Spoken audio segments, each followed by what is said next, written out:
বিসমিল্লাহির রহমানির রহিম। আমি জাফর সরকার, সাবেক সেনা সদস্য, কাতার থেকে। প্রিয় দেশবাসী, আপনারা সবাই কেমন আছেন? আমি জানি বাংলাদেশের অবস্থা তেমন ভালো নেই, কারণ যার যার অবস্থান থেকে বাংলাদেশের মানুষ সকলেই কষ্টে আছে, নির্যাতিত আছে। আমরা 16টি বছর কষ্ট জর্জরিত হয়ে হায়না সরকার, স্বৈরাচার সরকারের হাত থেকে আমরা মুক্ত হয়েছি এবং সারা বাংলাদেশে 18 কোটি মানুষের প্রচেষ্টায় এই শেখ হাসিনা বাংলাদেশ থেকে বিদায় হতে বাধ্য হয়েছে। আজকে যে কথাগুলো আমি বলতে আসলাম সেটা হচ্ছে সাধারণ আনসারের বিষয় নিয়ে। এর আগেও আমি ইতিপূর্বে 2টা লাইভ করেছিলাম।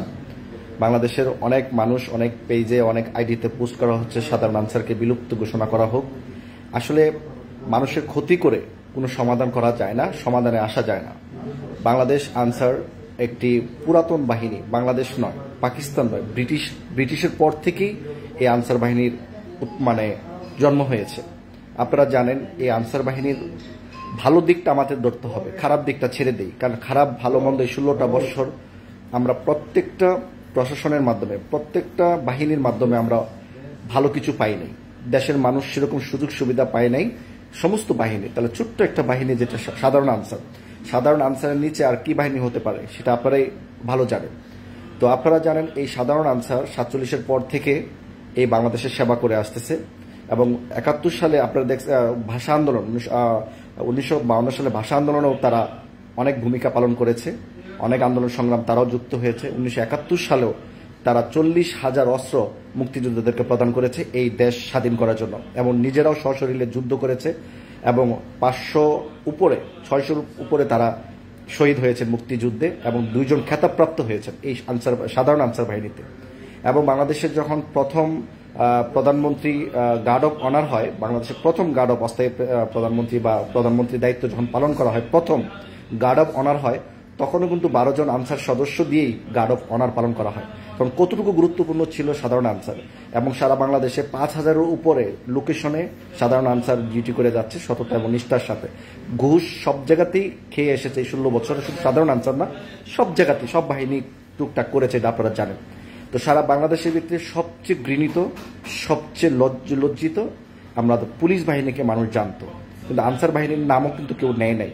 কিন্তু পুলিশ বাহিনী এই ছাত্রদের আন্দোলনে টুপে পড়ে। সারা বাংলাদেশের মানুষ যেরকম পুলিশকে অবাঞ্ছিত করতে চেয়েছিল, পোশাক পরিবর্তন করতে চেয়েছিল, মাথার শের পরিবর্তন করতে চেয়েছে, পুলিশের আচরণ চেঞ্জ করতে বলেছে, সব মিলিয়ে পুলিশরা ভয়ে এবং আতঙ্ক ছিল এবং তারা ডিউটি করতে নারাজ ছিল। এবং তারাও কিন্তু 6 দফা 7 দফা তারা দাবি পেশ করেছে। এই দাবি কিন্তু সরকার মেনেছে বা প্রধান উপদেষ্টারা মেনেছেন।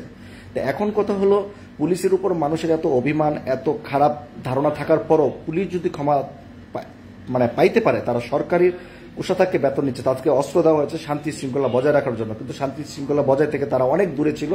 জনগণ তা কিন্তু প্রকাশ সাক্ষী এবং আমরা উপলব্ধি করেছি।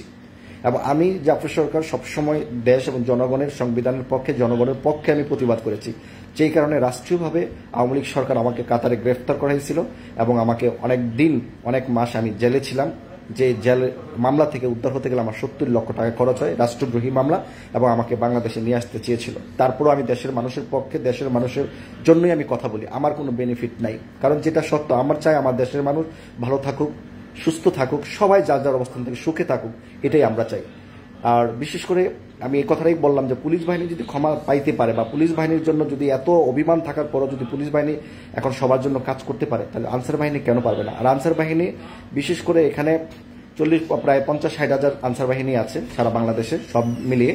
তার মধ্যে আমি একটি কথা বলাই, গত আপনার 25 তারিখ যে সংঘর্ষটা হয় সচিবালয়ে, সেখানে কিন্তু কিছু দুষ্কৃতিকারী আনসার বাহিনী ছিল, আনসার গ্রুপ ছিল। সেটা হচ্ছে আপনারা জানেন, যারা অন্যায় করে, যারা রাষ্ট্রের ঘুষ খায় বা বিভিন্ন তাদের নামে অনেক বড় রিপোর্ট আছে বা তাদের বিভিন্ন অভিযোগ আছে, বিভিন্ন ক্লায়েন্টে যারা অভিযোগ করে, বিভিন্ন জায়গায় যারা ডিউটি করে ক্লায়েন্ট, এই ক্লায়েন্টের অভিযোগ হওয়ার পরে আনসার বাহিনী আনসারদেরকে ব্ল্যাক লিস্টে ফেলানো হয়। তারা বেতনও পাবে না, তারা চাকরিও করতে পারবে না, ডিউটিও থাকবে না। তো ওই সমাবেশে কিন্তু আপনার ব্ল্যাক লিস্টে যারা ছিল 6 থেকে 7 হাজার লোক, এবং অনেকে আবার ছুটিতে ছিল, রেস্টে ছিল, 6 মাস 7 মাস বা 3 মাস এরকম রেস্ট থাকে। ওই রেস্টের লোকগুলোও কিন্তু ওই আনসারের দাবি দাবার মধ্যেও কিন্তু তারা এসেছিল। যখন আনসারের মহাপরিচালক ডিজি মহোদয় যখন ওনারা ভাষণ দিয়েছিলেন এবং সচিবালয়েও ওনারা কিন্তু মিটিংয়ে ছিলেন, এবং সর্বশেষে ডিজি মহোদয় আনসার মহাপরিচালকের ওনারা যখন বলেছেন তোমরা যার যার অবস্থান থেকে চলে আসো, ডিউটিতে চলে আসো, আর সমাবেশ করতে হবে, দাবি দেওয়া তোমাদের মানা হবে। এবং তাদের যে রেস্ট টাইম ছিল সেটা কিন্তু উদ্ধার করা হয়েছে। রেস্ট টাইমটা কিন্তু আনসারের জন্য একটা বড় ধরনের একটা প্লাস পয়েন্ট, কারণ তারা এটা বেতন পাবে, চাকরি করতে পারবে, মানে অন্যান্য বাহিনীর মতো এই কাজটা হবে। বাকি রইল কি মানে স্মার্ট কার্ড এবং আপনাদের এই যে এককালীন পেনশনের বিষয়টা, এই বিষয়টা নিয়ে তাদের দাবি দেওয়া ছিল। যখন ডিজি মহোদয় বলেছেন তোমাদের দাবি মানা হবে, তোমরা চলে আসো, কিন্তু 5টার মধ্যেই সাধারণ আনসার বাহিনী যারা ছিল, যারা এই আপনার মানে দাবি দাবা নিয়ে সচিবালয়ে গিয়েছিল, তারা কিন্তু উড্রল করে চলে আসছে। কিন্তু আসে নাই কারা জানেন? যারা যেসব আনসার বাহিনী ওই যে ব্ল্যাক লিস্টে ছিল, ছুটিতে থাকাকালীন কিছু আনসার বাহিনী ছিল, আবার এখানে অনুসন্ধান হিসাবে মানে অনুপ্রবেশকারী হিসাবে কিছু যুবলীগ, কিছু আপনার স্বেচ্ছাসেবক লীগ নেতাকর্মীরা আনসারের ড্রেস পরে আনসারদের বদনাম কামাই করার জন্য তারা একটা বিদ্রোহ রূপে ধারণ করেছে। কিন্তু আনসার বাহিনী কিন্তু বিদ্রোহ করে না। আনসার যদি কোনো বাহিনী বিদ্রোহ করবে তখন কিন্তু তার হাতে অস্ত্র, গোলাবারুদ, বুম, গ্যানেট সব ধরনের অস্ত্র থাকবে, জীবন মরণের প্রশ্ন। তারা কিন্তু এই ধরনের কোনো কার্যক্রম করে না। তারা সুন্দরভাবে তাদের দাবিগুলো পেশ করেছে, কারণ তারা নির্যাতিত, নিপীড়ন এবং তারা অসহায়, বেতন কম, তাদের বহুত কিছু তাদের প্রবলেমে আছে। এখন আমি দেশের কাছে, ছাত্রদের কাছে, প্রশাসনের কাছে আমি অনুরোধ জানাবো, তাদের সমস্ত কিছু বিবেচনা করে তাদেরকে সুন্দরভাবে ডিউটি করে সুযোগ করে দেওয়া হোক, জাতি এবং কল্যাণের জন্য। যারা পূর্বে পেশায় ছিল তাদেরকে যার যার পেশায় যেন নিয়োগ করা হয়, কারণ তারা অসহায়। তারা যদি ডিউটি না করে তারা চলবে কিভাবে? এখন কিন্তু আরেকটা সুযোগ, কিছু আমাদের সাধারণ আনসারের মধ্যে কিছু কালপিট আছে, যারা আমি লেভেলটা বলি পিসি, এপিসি বা তার উপর লেভেলগুলো কিছু লোক আছে, এদেরকে মানে সাধারণ আনসারদেরকে ভয় দেখাচ্ছে বিভিন্ন জায়গায়, ঢাকার আশেপাশে। তোমরা আন্দোলনে গিয়েছো, তোমাদের চাকরি থাকবে না, সেনাবাহিনী যে কোনো মুহূর্তে এসে তোমাদের উপর হামলা চালাতে পারে, তোমরা তাড়াতাড়ি ক্যাম্প চেঞ্জ করো, তোমরা তাড়াতাড়ি রুম ছেড়ে দাও। এদেরকে ভয়ভীতি দেখায় তাদেরকে দূরে সরাই দেওয়া হচ্ছে। এবং তারাও তো প্রাণের মায়া, যদি সেনাবাহিনী এসে তাদেরকে গুলি করে হত্যা করে, এই ধরনের ভয়ভীতি পিসি লেভেল যারা উপর লেভেলে আছে তাদেরকে ভয় দেখাচ্ছে, যারা ক্যাম্প ইনচার্জের দায়িত্বে আছে। তো আমি এই ধরনের কথাকে আমি তীব্র নিন্দা প্রতিবাদ জানাচ্ছি। এবং তারাই আবার ওই সাধারণ আনসারদেরকে ফোন করে বলে তোমরা 1 লক্ষ টাকা দাও, 1 লক্ষ টাকা দিলে তোমরা আবার সুন্দরভাবে ডিউটি করতে পারবে, তোমাদের চাকরি বহাল থাকবে। তাহলে এখানে বুঝতেই পারছেন আনসারদের ভিতরে কিছু একটা ইন্ধন দিচ্ছে তারা অর্থ কামানোর জন্য। এই বিষয়ে গভীরভাবে তদন্ত করা উচিত। আমি মনে করি সাধারণ আনসারদের রিজিক নষ্ট করা যাবে না, কারণ তারাও এই দেশের জন্য শ্রম দিয়েছে, এই দেশের জন্য প্রাণ দিয়েছে। এখনো বন্যাত্মর মানুষের মাঝে তারা 2000-এর উপর মানুষ বন্যাত্ম মানুষের পাশে দাঁড়াচ্ছে, যেখানে 100-200 লোক থাকার কথা। তারা জীবন দিয়ে তারা কাজ করতেছে। নিজে 3 কোটি টাকা সাধারণ আনসারের অর্থায়নে তারা বন্যাদের মাঝে বাজেট করেছে। আপনারা জানেন, সব বিষয়ে বিবেচনা করে সাধারণ আনসারদেরকে ক্ষমা করা উচিত। তারা বিদ্রোহ করে নাই, তাদের আবদার দাবি দাবা পেশ করতে গিয়েছিল। অনেকেই বলেছেন যে বন্যাত্মর মাঝে দাবি দাবা কেন করবে? আসলে তত্ত্বাবধায়ক সরকার তো 3 মাস বা 6 মাস থাকে, বন্যা হয়তো আরো 1-2 মাস থাকতে পারে বা এরকম, কিন্তু তাদের একটা দাবি ছিল, তারা দাবিটা পেশ করেছে তত্ত্বাবধায়ক সরকারের কাছে। কারণ পূর্বের সরকাররা কখনোই এই আনসারদের দিকে তাকায় নাই। ভবিষ্যতে যে সরকার আসবে তারা যে তাকাবে তার কোনো গ্যারান্টি কি? কারণ এই সরকারটা হচ্ছে মানবিক সরকার, তত্ত্বাবধায়ক সরকার, সবার জন্য উনি কাজ করছে। রহমত হয়ে তত্ত্বাবধায়ক সরকার আসছেন, যারা উপদেষ্টা মন্ডলীতে আছেন সবাই ভালো। তো আমরা চাই সমস্ত কিছু বিবেচনা করে, এই জন্যই তারা হয়তো আবদারটা জানিয়েছে যে এই সরকার আমাদের আবদারগুলো মানতে পারবে, দাবিগুলো মানতে পারবে। তো এই বিষয়ে হয়তো আনসাররা একটা আন্দোলন সংগ্রামে গিয়েছে। তা আপনারা সবাই তাদেরকে ক্ষমা করবেন, তাদের কষ্টগুলো উপলব্ধি করবেন, তাদেরকে বিলুপ্ত নয়, তাদের প্রশংসা করে তাদের যেন আরো দায়িত্ব যেন আরো ভালোভাবে তারা দায়িত্ব পালন করতে পারে। কারণ আমার কথা হলো, রাষ্ট্র যদি তাদেরকে সুযোগ সুবিধা দেয়, রাষ্ট্র যদি তাদেরকে সরকারি চাকরি করে, তার পরিবারটা বেঁচে যাবে, তাদের ফ্যামিলিটা বাঁচবে, ছেলে মেয়েগুলো অন্তত ভালো লেখাপড়া করবে, শিক্ষিত হবে। আর শিক্ষিত হলে দেশ উন্নয়নের দিকে যাবে। তো আমি বিশ্ববিদ্যালয়ের যারা শিক্ষার্থীরা ছিলেন, যারা আন্দোলন সংগ্রামে করেছেন, তাদের কাছে অনুরোধ জানাবো, তো সাধারণ আনসারদেরকে ভুল বুঝবেন না। এদের মধ্যে যারা অনুপ্রবেশ করেছে, যুবলীগ, স্বেচ্ছাসেবক লীগ এবং ব্ল্যাক লিস্টে থাকা আনসারদের, তাদেরকে দ্রুত আইনের আওতায় আনা হোক। এবং তারাও সুবিধা নিতে চেয়েছিল, যদি 1 দফার দাবিতে যদি সরকারিকরণ হয় সাধারণ আনসারকে, যারা ব্ল্যাক লিস্টে ছিল তারাও যেন সরকারি আওতায় চলে আসতে পারে, এই সুবিধাটা তারা নিতে গিয়ে তারা অনেক অকারণ করেছে। তো আপনারা জানেন, বন্যা কবলিত মানুষের উপকার করতে গিয়ে একজন সাধারণ আনসার কিন্তু মারা গিয়েছে। তারা কিন্তু এখনো দেশ এবং জনগণের জন্য কাজ করে যাচ্ছে। আমি কিন্তু দেশের বিরুদ্ধে নয়, আনসারের পক্ষ নয়, কিন্তু যেটা লিগেল আমি সেই কথাগুলি বলে যাচ্ছি।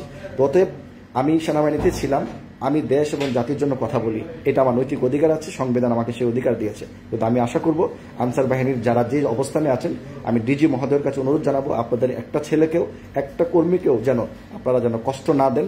আপনি দয়া করে ভালো একটা উদ্যোগ নিয়ে সমস্ত সাধারণ আনসারদেরকে যার যার স্বস্থানে চাকরিতে বহাল রাখার জন্য বিনীতভাবে অনুরোধ জানাচ্ছি স্যার আপনার কাছে।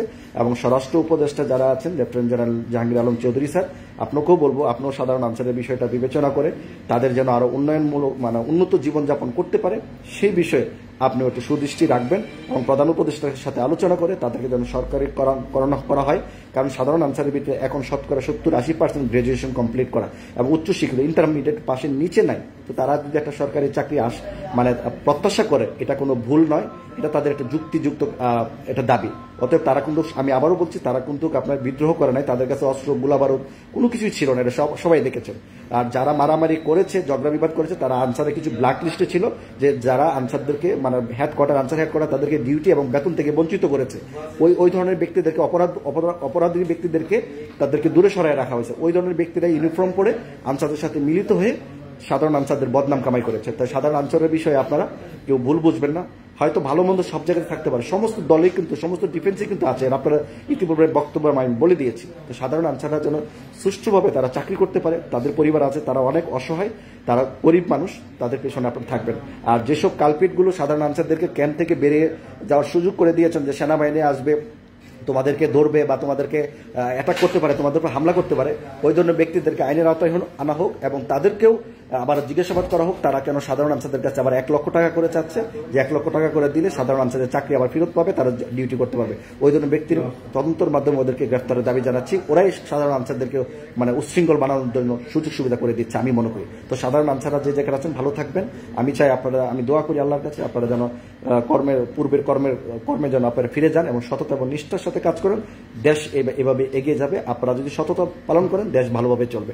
তো আমি ডিজি মহোদয়ের কাছে লাস্ট অনুরোধ করছি এবং স্বরাষ্ট্র উপদেষ্টার কাছে অনুরোধ জানাচ্ছি, তো আপনারা সুন্দরভাবে সাধারণ আনসারদের বিষয়গুলো ক্ষমা দৃষ্টিতে দেখে তাদের পূর্বের পেশায় ফিরিয়ে নিয়ে যান, এই কামনা করছি। ধন্যবাদ সবাইকে। আসসালামু আলাইকুম।